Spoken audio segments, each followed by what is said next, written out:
سورہ کہف دجال کے فتنوں سے حفاظت کا سامان فراہم کرتی ہیں۔ انسان جو دنیا میں فتنوں سے دوچار ہوتا ہے، عام طور پر 4 قسم کے فتنے ہوتے ہیں۔ پہلا فتنہ دین کا فتنہ ہے۔ دین کے معاملے میں آزمائش ہوتی ہے، اس آزمائش میں کہ حالات سازگار نہیں ہے، حکومت قانون آپ کے خلاف لا رہی ہے، آپ کو اپنے دین پر، اپنے شاعر پر، اپنی مذہبی رسومات پر اور مذہبی تعلیمات پر عمل کرنے کے اندر رخنہ اندازی پیدا کی جا رہی ہے، نئے نئے قوانین بنائے جا رہے ہیں۔ کس طریقے سے؟ جیسے اصحاب کہف کے لیے ظالم بادشاہ نے رکاوٹیں پیش کی تھی، ان حالات میں ان لوگوں نے کیا کیا، اس کا سامان یہ واقعہ فراہم کرتا ہے۔ دوسری جو آزمائش ہوتی ہے علمی فتنہ، علم کے ذریعے سے بھی انسان کی آزمائش ہوتی ہے۔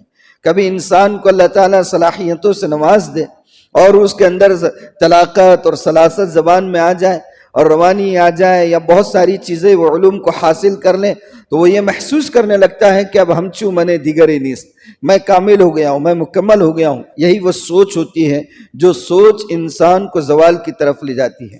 شیطان سے بڑھ کر عارف باللہ کوئی نہیں تھا۔ عارف باللہ کون؟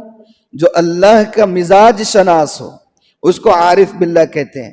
اللہ کیا چاہتے ہیں، اللہ کی مرضیات کیا ہے، اللہ کن چیزوں کو ناپسند کرتے ہیں، ان چیزوں کا جن کو ادراک ہو جاتا ہے ان کو عارف باللہ کہتے ہیں۔ اور میں بالکل ہوش کے ساتھ کہہ رہا ہوں کہ شیطان سے بڑھ کر کوئی عارف باللہ نہیں تھا، لیکن وہ کون سے فتنے سے دوچار ہوا؟ علم کے فتنے سے۔ اس کو لگ رہا تھا کہ میں زیادہ قابل ہوں، میں زیادہ جاننے والا ہوں۔ حضرت موسیٰ علیہ السلام سے سوال کیا گیا کہ اس وقت سب سے بڑا جانکار کون، سب سے بڑا عالم کون؟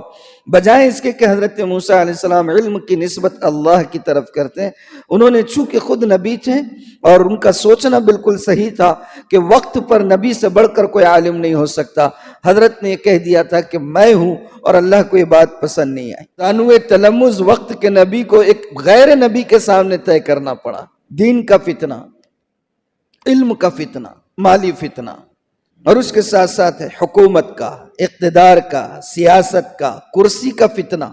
اس کے چکر میں بھی آدمی یعنی کہ بڑے حالات سے اور آزمائشوں سے گزرتا ہے۔ اس دور میں کیا کرنا چاہیے؟ تو ذوالقرنین وقت کا بادشاہ، اس نے تمام تر قوت کے باوجود، اقتدار کے باوجود جو کچھ کام ہو رہا تھا اس کی نسبت اللہ کی طرف کرتا رہا۔ یعنی کہ انسان کو اس دنیا میں جن فتنوں سے بھی سابقہ ہو سکتا ہے، چاہے وہ دینی فتنہ ہو، چاہے علمی فتنہ ہو، چاہے مالی فتنہ ہو، چاہے سیاسی اور اقتدار کا فتنہ ہو، ان تمام فتنوں کے لیے بچنے کا اور حفاظت کا سامان